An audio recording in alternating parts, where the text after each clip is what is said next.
Hola, buenos días para todos. Dios les bendiga. 7:20 de la mañana del 24 de noviembre del 2020.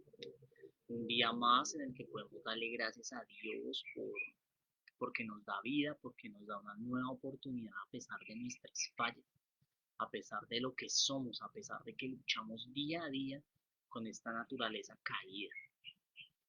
Y podemos glorificar su nombre, glorificar su nombre en esta mañana, porque ha sido misericordioso con nosotros que a pesar de nuestros errores nos permite vivir un día más. ¿Por qué no oramos y le damos gracias a Dios por darnos este nuevo día? Y le pedimos que nos asista, que nos ayude, que nos instruya con su palabra. Señor, en esta mañana te damos muchas gracias, te damos gracias porque ha sido tu misericordia la que nos ha permitido vivir un día más. Gracias, Señor, por ese cuidado, por esa bendición, por ese amor tan maravilloso que nos has dado y que nos permite en esta mañana podernos acercar a ti un instante más. Señor, con todo nuestro corazón, con todo mi corazón, yo te pido que tu Espíritu hable a nuestros corazones, que no sea simplemente un tiempo en el cual hablamos, decimos cosas, sino que sea tu palabra hablando a nuestro corazón y que podamos meditar en ella, ser redarguidos a través de ella, reprendidos a través de ella, y que nuestra manera de pensar y de vivir sea transformada. Que no sean solamente palabritas al aire, sino que la manera de vivir sea transformada completamente y nuestro caminar sea un caminar santo, un caminar que te agrade, un caminar en arrepentimiento y fe, creyendo que Cristo es el Señor y el Salvador y que solamente Él nos puede rescatar de la ira venidera. Gracias, Señor. Ten misericordia de nosotros, Señor. Somos falibles con gran facilidad, Señor. Fallamos. Necesitamos de ti, Señor. Necesitamos de ti. Ayúdanos, Señor. Te lo pedimos en el nombre precioso de Cristo Jesús. Amén. Ok, vamos a leer en esta mañana, como les decía ayer, vamos a empezar una serie de estudio, una serie de reflexiones sobre la carta del apóstol Pablo a Tito. Hoy vamos a leer el capítulo 1 desde el versículo 5 hasta el versículo 9. Y dice así la palabra de Dios. Por esta causa te dejé en Creta, para que pusieras en orden lo que queda y designaras ancianos en cada ciudad, como te mandé. Lo designarás si el anciano es irreprensible, marido de una sola mujer, que tenga hijos creyentes, no acusados de disolución y rebeldía, porque el obispo debe ser irreprensible como administrador de Dios, no obstinado, no iracundo, no dado a la bebida, no pendenciero, no amante de ganancia deshonesta. Antes bien, debe ser hospitalario, amante de lo bueno, prudente, justo, santo, dueño de sí mismo. Debe retener la palabra fiel que es conforme a la enseñanza, para que sea capaz también de exhortar con sana doctrina y refutar a los que contradicen. Amén. Aquí Pablo está mandando a Tito a que ordene pastores a las iglesias de Creta y da unas características de los pastores, pero yo no me quiero detener en el hecho de que estas características que menciona Pablo, que le dice a Tito que deben cumplir estos pastores, sean solo para los pastores o para aquellos que enseñan la palabra. No, estas características las debe tener toda persona que dice creer en Cristo. Entonces vamos a analizar esas características, vamos a mirarlas a la luz de las escrituras, porque estas deben ser las características no solo de los pastores, no solo de aquellos que nos enseñan o que tienen un llamado para enseñar la palabra, y como que, ay, sí, entonces que ellos sean los santos porque, uy, mejor dicho, no, todos somos seres humanos que fallamos, pero por la gracia de Dios podemos hacer lo que Él nos ha mandado. Yo voy un poco más allá, extrapolo un poco más. Estas son las características de todo creyente que ha sido lavado por la sangre de Cristo y que deberíamos cultivar cada día por la dirección del Espíritu Santo, o las cuales deberíamos anhelar para ser más como Cristo. Entonces vamos a empezar a mirar. Me perdí lo que tenía acá. La ayuda visual que tengo acá. Listo. Entonces, empieza diciendo que el anciano debe ser irreprensible.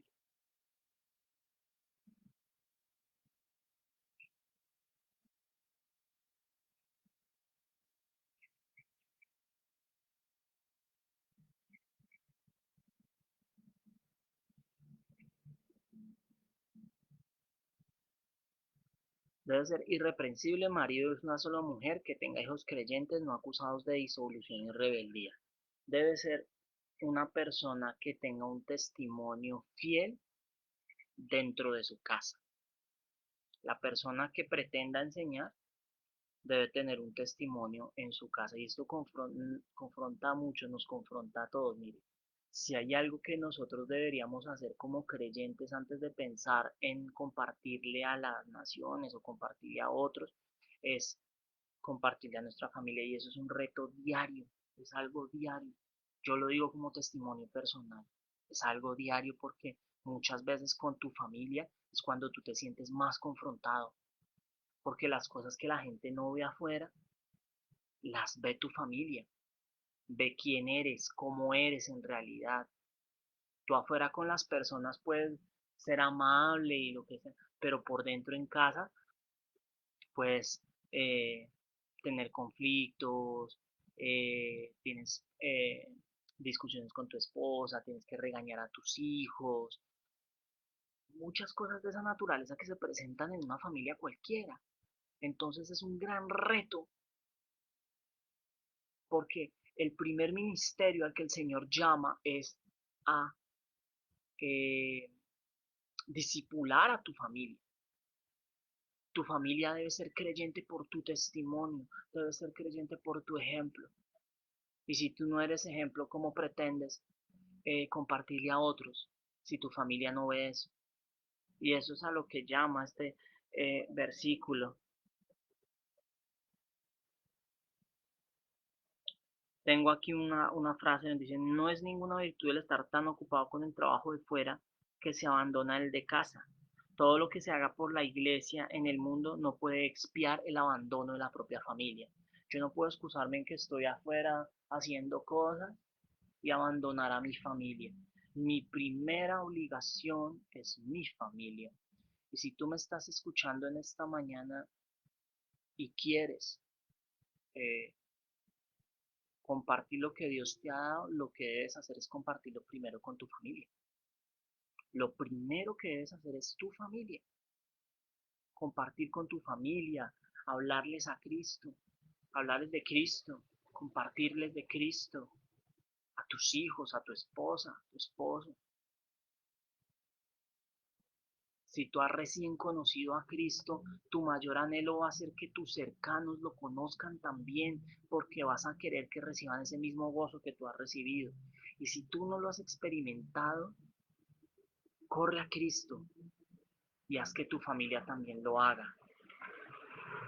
Como ocurrió en Filipos, el carcelero corrió a Cristo y estaba con su familia y trajo a su familia y todos fueron salvos ahí mismo, porque estaba toda la familia reunida ahí. ¿Mm?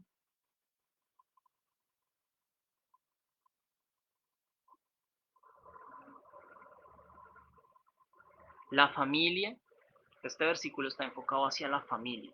Entonces dice que esta familia no debe ser acusada de disolución ni de rebeldía, ¿sí? Aquí dice el anciano es irreprensible, o sea, de una conducta intachable, ¿sí? Debemos tener una conducta intachable, pero esa conducta intachable la logramos yendo a la cruz, abrazando la cruz, viviendo por la cruz, caminando cada día con el Señor.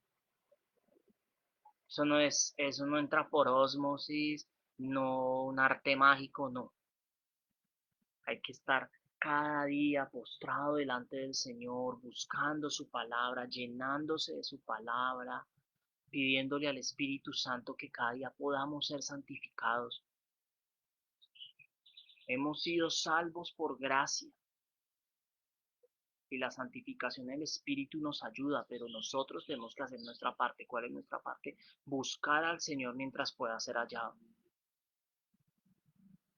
En la medida que nos acerquemos más a Él, nos vamos a parecer más a Él y menos al mundo. ¿Ok? Marido de una sola mujer, que sus hijos sean creyentes, o sea, que sea fiel a su esposa y sea testimonio para sus hijos. Y en esta última parte, donde habla que no sean acusados de disolución, se utiliza la palabra azotia. La palabra azotia es la misma que se usa en la parábola del hijo pródigo en Lucas 15 para referirse al hijo pródigo. Lo que él hizo, como vivió cuando pidió la herencia, o sea, como perdidamente. Esa palabra azotia en donde se utiliza disolución, ¿sí? O sea, quiere decir que no debemos, o sea, no, la familia no debe tener esa acusación de vivir de manera derrochona y disoluta, de una manera en que malgastan el dinero, en que es gente que no ahorra, gente que se la pasa de fiesta en fiesta, gente que vive con excesos, ¿sí? Aquel que es azotos, que practica la azotia, es una persona que es derrochona, que malgasta en caprichos personales. Como creyentes debemos ser austeros en nuestros gastos, no debemos gastar porque sí, endeudarnos porque sí. Aquellos que les fascina tener una tarjeta de crédito en la mano porque la tienen y no saben qué hacer, se enloquecen con ella o cuánto peso, entonces, ay, compremos tal cosa, compremos, pero Anita, no, no la necesito, pero, ay, comprémoslo porque está de moda. No, como un celular, entonces, no, no, no, es que es la última tecnología, entonces compremos la última tecnología. No, o sea, no, no, no, no, no, no, mis amigos. La extravagancia egoísta y digamos, el gasto sin control no son dables a aquellos que son creyentes. Por el contrario, debemos ser personas que seamos más bien generosos. O sea, en lugar de gastar para nosotros, seamos generosos, compartamos con otros, démosle a alguien que necesita. Ahí es donde habla de disolución. Entonces, nosotros no debemos ser muestra de disolución, de derroche, de malgaste, sino debemos ser ejemplos de generosidad. Tampoco debe ser una familia rebelde, ¿sí? Debe ser, debe mantenerse la armonía en la familia. Y la armonía en la familia se da solamente cuando tanto cada miembro de la casa, pero en especial el padre, el sacerdote de la casa, está expuesto a Cristo, sometido a Cristo y expuesto a la palabra de Dios. Tú que me escuchas, ¿cómo estás en casa? ¿Cómo estamos? Evaluemos. Mire, yo me evalué con este pasaje, que lo meditaba esta mañana, y tengo muchas cosas que revisar en mi vida. Tengo muchísimas cosas que revisar en mi vida y el Señor me llama en esta mañana a mí personalmente, yo lo digo como testimonio personal, me llama a mí a alinearme con los principios de la palabra de Dios. El Espíritu Santo me ayuda, pero debo alinearme con eso. Y aquí nos llama a alinearnos en el sentido de que debemos velar por ser irreprensibles, por cuidar a nuestra esposa, por predicarle el Evangelio a nuestros hijos, por enseñarle a nuestros hijos lo bueno, ¿sí? No, o no, y enseñarles a nuestros hijos lo bueno, enseñarles el Evangelio y enseñarles lo bueno, eh, ser ahorradores, ser austeros, ser prudentes, sobrios en cuanto en la forma en que vivimos y también en la forma en que nos conducimos como familia, como familia,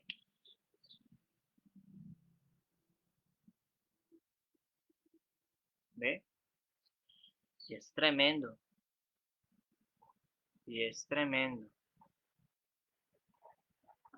¿Quieres compartirle a otros la palabra? Empieza en tu casa, empecemos en nuestras casas para que así tengamos testimonios ante las personas y que vean, sí, mire, este es un buen esposo, es un buen papá, es una persona sabia, lleva bien su casa y con esto le damos gloria al Señor y van a decir, sí, tremendo lo que Dios ha hecho en su vida y queremos que Dios también obre en nuestros hogares. ¿Mm? Eso en cuanto a la familia.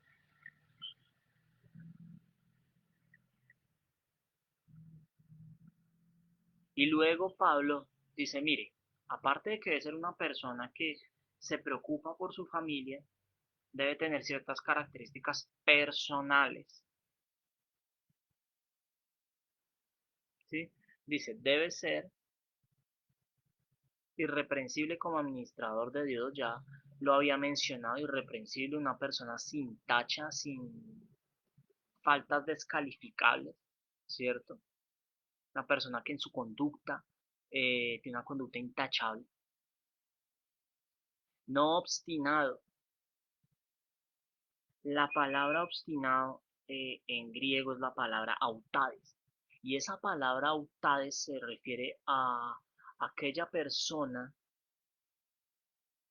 terca que quiere imponer lo que quiere sin tener en cuenta las opiniones de los demás en ninguna manera. O sea, lo que dice él es lo que se hace, se cumple, lo de él está bien, lo de los demás es basura, lo de los demás no sirve. Eh, Solo lo mío es lo correcto, solo mi palabra vale, solo lo que yo hago está bien. Es el testarudo, terco, orgulloso, soberbio, arrogante. Esa es la palabra autades. Entonces, autades es el que al que todo el mundo detesta porque es insoportable. Ese es un autades. Y ahí lo que está diciendo, ese obstinado encierra todo eso, no solamente terco, sino también insoportable y arrogante. ¿Le ha pasado? ¿Usted es de esos? A mí me ha pasado a veces que me he comportado como ese autades. Y Dios nos llama a no ser autades. Lo contrario de ser autades es aquel que vive con la debida dignidad, que se conduce de manera ordenada, o sea, que escucha a las personas, pero que también hace valer su opinión. En griego eso se denomina semnos, perdón, el semnos, aquel que es equilibrado, sabio para hablar, tampoco es ser, el otro extremo es el arescos es el que le dice a todos, sí, ay, sí, sí señor, ay, tan bello tú, tan hermoso tú, el salamero, ¿sí? Ay, querido Julio, yo te escucho todo el tiempo, lo vimos en las noticias, gente salamera, entonces no podemos ser ni salameros, ni arrogantes, el arrogante pedante, sino debemos ser equilibrados en trato con las personas. Aquí se nos llama no ser audades, arrogantes, pedantes. Esa es la palabra. Desconsiderado. Ese audades es aquel que tiene una opinión excesivamente alta de sí mismo y se vuelve una persona pedante. Eh, no iracundo. La palabra para este iracundo es orguilos. Menciona el comentarista que estoy leyendo que hay dos palabras en la Biblia usadas para ira. Uno es timos y la otra es orgilos. Orgue, perdón. Timos es la ira es esa ira rápida que cuando, no sé, voy a poner un ejemplo. Me dijeron algo que no me gustó y, ay, pero usted, ¿por qué me dice eso? Pero se me pasó. Ya se me olvidó y después no pasó nada y otra vez estamos conversando normal. Y yo se me olvidó. La ira orgue, que es la que se menciona aquí, es esa ira que cuando te hacen algo, tú te quedas con eso. Y ahí, entonces, uy, me la hizo y después me la paga. Espere tantico, espere y verá. Y cuando tenga la oportunidad, mejor dicho, tiro largo y desquite y vamos a ver. Esa es la ira orgue.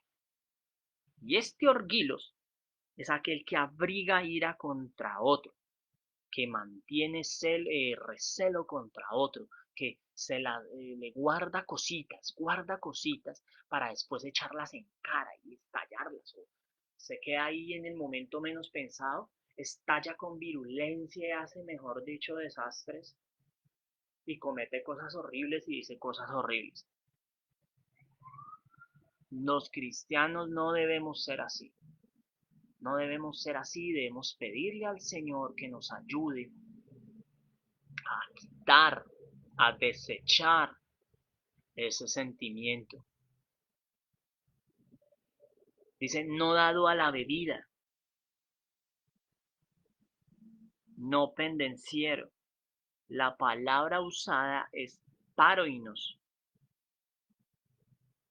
que quiere decir que se da en exceso al vino.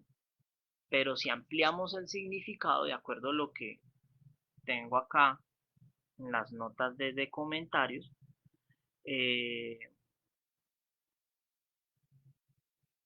describe más ampliamente conductas pendencieras, conductas rebeldes, conductas pecaminosas.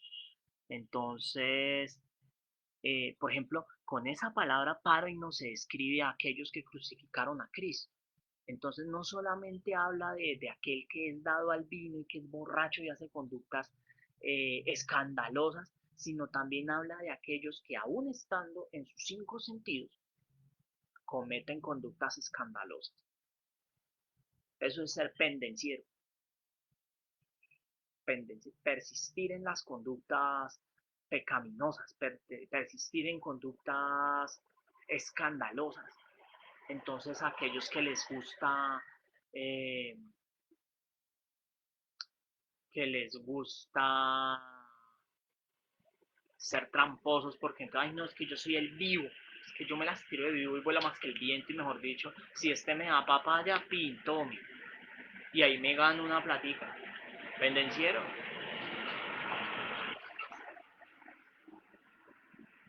Las personas que les gusta ir a sitios no tan santos, estando en sus cinco sentidos, no borrachos, yendo allá donde las chicas pendencieros. A eso se refiere, ¿ok? No amante de ganancia deshonesta.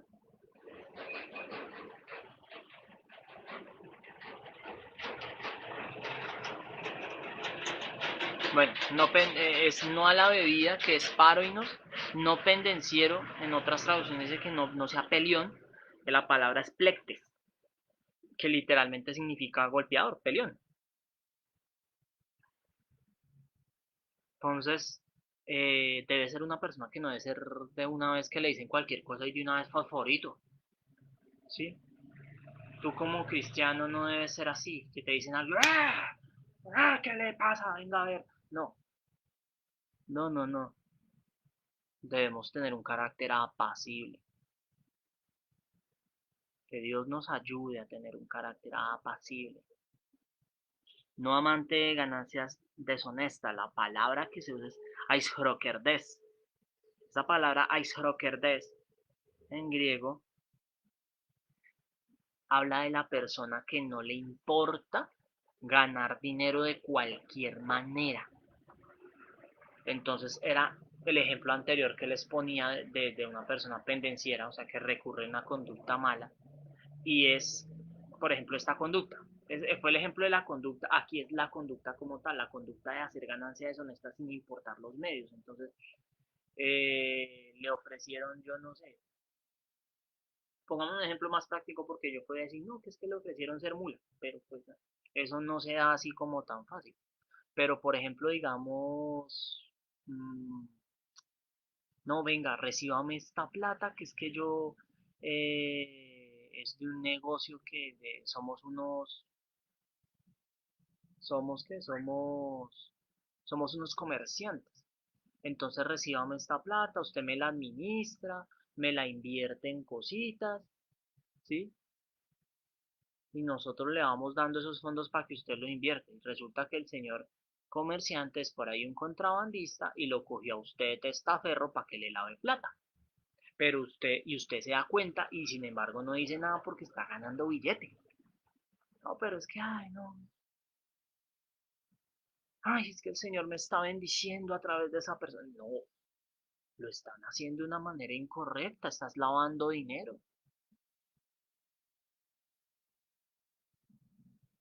O cuando hay un negocio eh, y de ese negocio queda cierta ganancia, o digamos, están de acuerdo varias personas, y resulta, o hay que darle un porcentaje a una persona, pero entonces antes de darle el porcentaje, van sacando dinero. Yo recuerdo una vez cuando yo trabajaba, cuando yo trabajaba en con un contratista de construcción,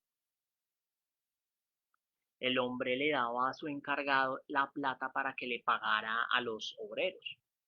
Y este tipo llegaba y cogía y empezaba a hacerles cuentas alegres y de cada cuenta terminaba embolsillándose plata para él. Y todos sanos. Era ganancia deshonesta, ganancia deshonesta. Nosotros no debemos buscar esas ganancias deshonestas. En el siguiente pasaje, en el siguiente versículo, Pablo habla ahora de las características que debe tener. El anterior versículo, que era el versículo 7, es las características que no debe tener. El siguiente es de las que debe tener. Entonces dice, antes bien, debe ser hospitalario. Aquí se utiliza la palabra filóxenos, que significa literalmente el que ama o es o quiere o es querido o es buena gente con los extranjeros, con los que no son de su casa. Entonces debemos procurarse siempre amables con las personas. Ese filoxenos es que seamos amables con todos y ya que nos cuesta, oiga, que nos cuesta.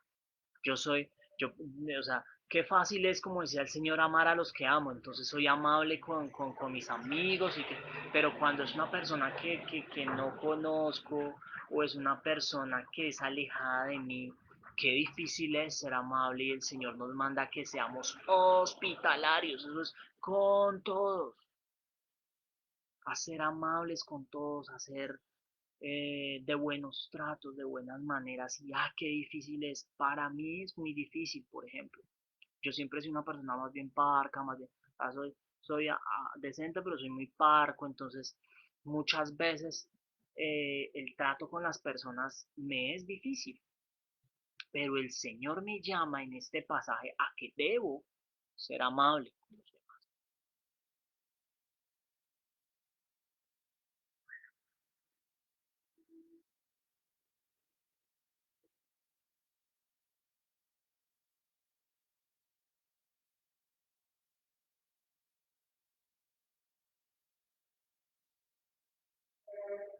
también debes ser amante de lo bueno.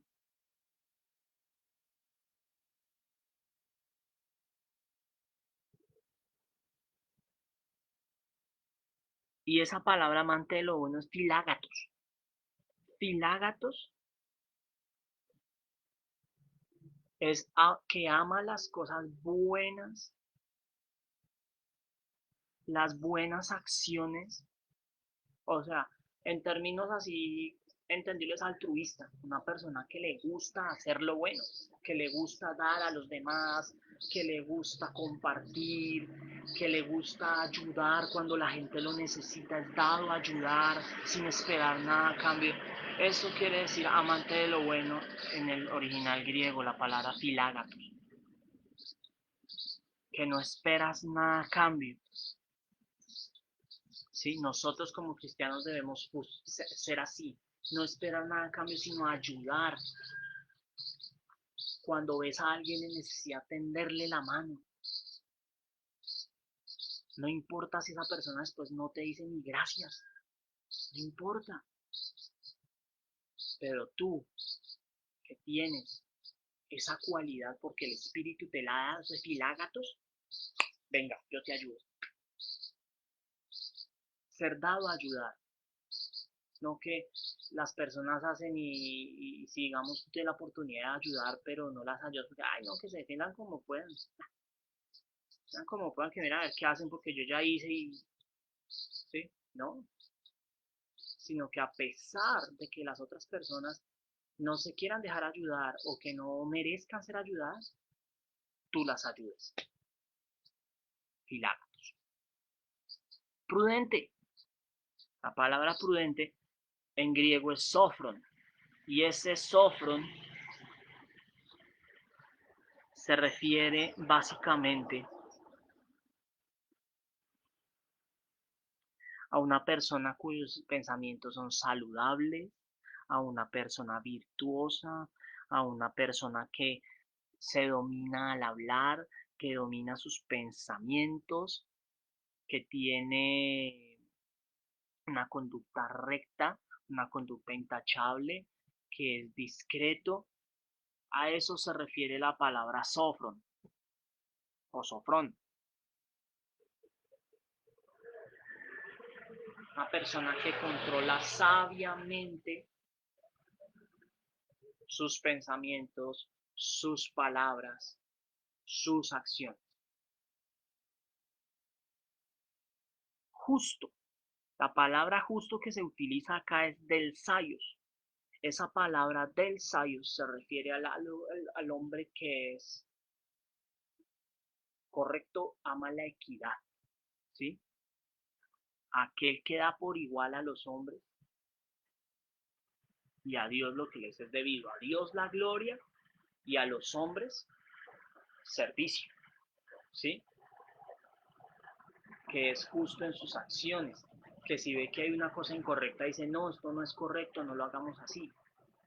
Y que si ve que hay una injusticia le duele.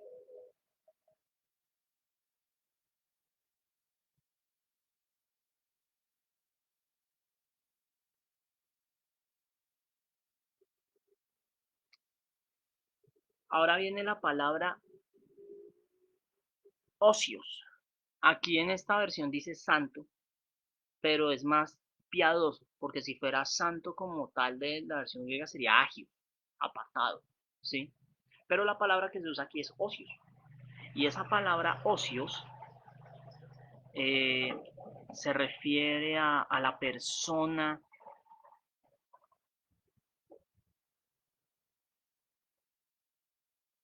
que tiene presente la ley de Dios, ¿m? Que respeta esa ley moral que está por encima de las leyes humanas y que lo lleva a ver hacia Dios, ¿sí? Y a comportarse de acuerdo a lo que su Señor le diga. La palabra ocios. Y en la última palabra, dueño de sí mismo, encrates. Ese encrates habla de un dominio propio completo. ha alcanzado un dominio propio completo. ¿Y quién da ese dominio completo propio? El Espíritu Santo. Recuerde usted que el dominio propio hace parte del fruto del Espíritu. El hombre en sí mismo no puede tener un dominio propio completo. ¿Por qué? Por esta naturaleza carnal de pecado. Estamos en un mundo de pecado. El hombre en sí mismo está muerto en sus delitos y pecados, por lo cual está dominado por sus pecados. Cuando somos libertados por Cristo, cuando el Espíritu Santo viene a nuestras vidas, ya el pecado no es nuestro Señor, pero el pecado nos está ahí atacando. ¿Y quién nos puede blindar para que ese pecado no tome control de nosotros? El Espíritu Santo colocando en nosotros su fruto que da dominio propio. Encratez, el dominio propio completo, en donde tú puedes rechazar el pecado plenamente, decirle no al pecado, no a las pasiones, porque el Espíritu Santo es quien mora en ti y te da la fuerza para rechazar el pecado, porque ya el pecado no es tu esclavo.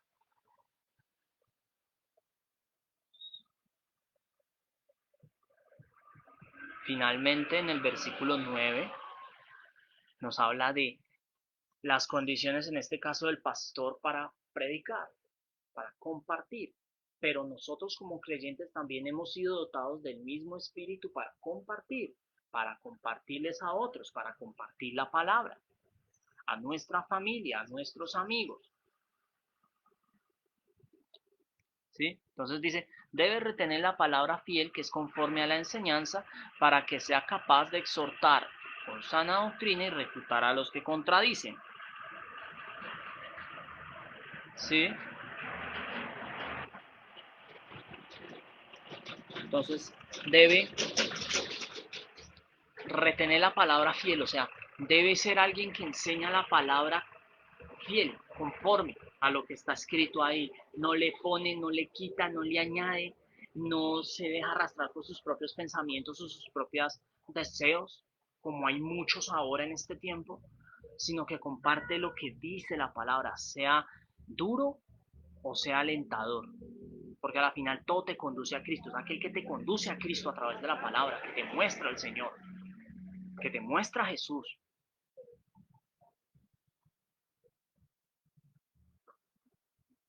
Dice, para que sea capaz de exhortar con sana doctrina y refutar a los que contradicen. Y en la palabra refutar o redarguir se utiliza el término elengeien. Y este elengeien es una palabra bien interesante porque es ese término de refutar a los que contradicen es una refutación en la que la persona que es refutada tiene que aceptar el error. O sea, cuando tú hablas la palabra de Dios, esa palabra debe tener tal, eso que tú dices tiene tal autoridad que la persona que la escucha tiene que aceptar el error. Pues decir, no, ay, no, pero es que usted no tiene razón. Usted, bueno, sí, no tengo razón porque, mira, la escritura lo dice. La escritura dice que tú estás muerto en tus delitos y pecados. Que estás muerto y que la paga del pecado es muerte.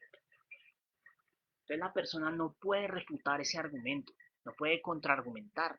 Tiene que aceptarlo porque es una realidad. Tiene que aceptarlo y ahí ya le quedan dos opciones. O la recibe y la cree o la rechaza. Pero no puede desconocer que es una verdad. Tremendo, ¿no? Esa, esa refutación, ese redarguir, ese elenjei, lleva a las personas a aceptar la verdad y lo busca haciéndolo en amor. El propósito de la reprensión no es destruir, sino es hacer que la persona caiga en cuenta de su error para que cambie. Y eso es a lo que somos llamados los cristianos. Así como nosotros fuimos eh, redarguidos por el Evangelio y sacados del error, así se nos dice a nosotros también que le digamos a otros para que salgan del error y se conviertan a Cristo y reciban la vida eterna. Y así en esta mañana yo les digo a todos aquellos que me escuchan por primera vez, que me ven por primera vez, que canaleando en YouTube o canaleando aquí en el Facebook me encontraron, amigos que no nos vemos hace rato, o otras personas, tal vez no conozco, amigos de amigos. ¿Conoces a Cristo? Ay, sí, sí, yo he ido a la misa los domingos, sí, sí, me han dicho quién es Jesús. ¿Lo conoces realmente? ¿Crees que Él murió en la cruz por tus pecados? ¿Crees que eres un pecador? Ay, yo no mato, yo no robo. Permíteme decirte que si solamente crees que porque no has matado y no has robado estás bien con Dios, ay, estoy bien con Dios. No, la paga del pecado es muerte y cualquiera que peque una sola vez se hace culpable de toda la ley, todo el tiempo.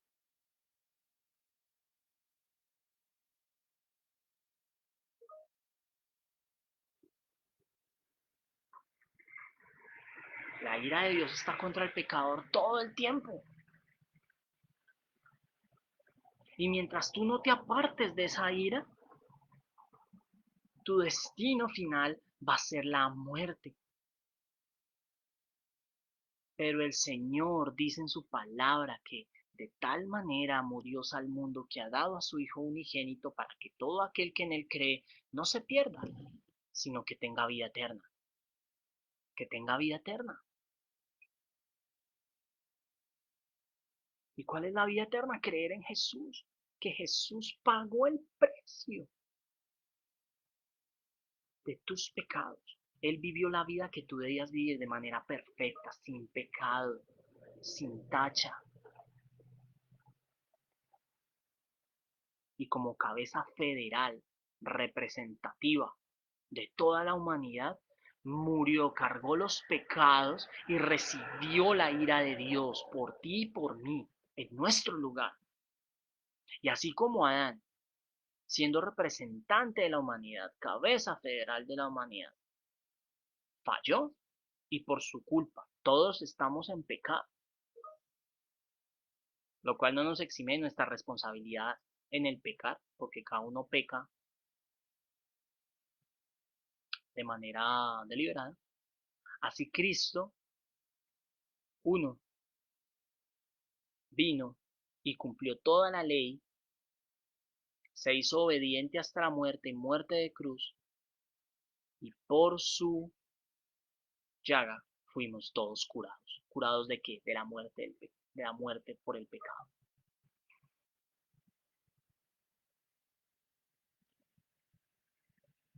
Así que querido amigo, querida amiga, mírate en el espejo de la ley y te vas a dar cuenta que has fallado. Alguna vez has desobedecido a tus padres, alguna vez has usado el nombre de Dios en vano, has visto a un hombre o una mujer con malos ojos, ojos de deseo sexual, eh,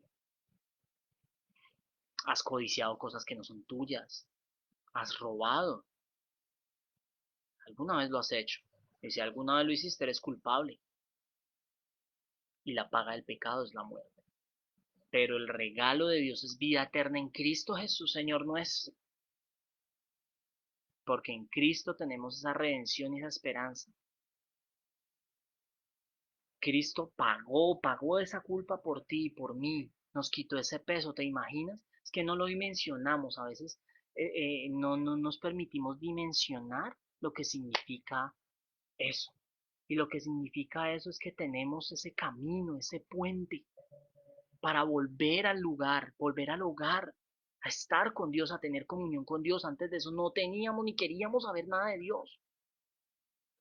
Pero cuando tú reconoces y aceptas que has fallado, que has pecado, que has hecho lo malo delante de Dios,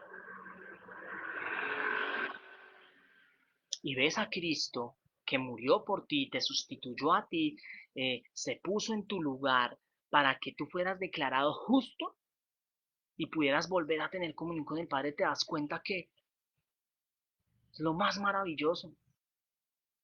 porque podemos acercarnos confiadamente a Dios ya sin condenación. Como dice la Escritura, ninguna condenación hay para los que están en Cristo. Eso no nos da derecho a seguir pecando, aclaro.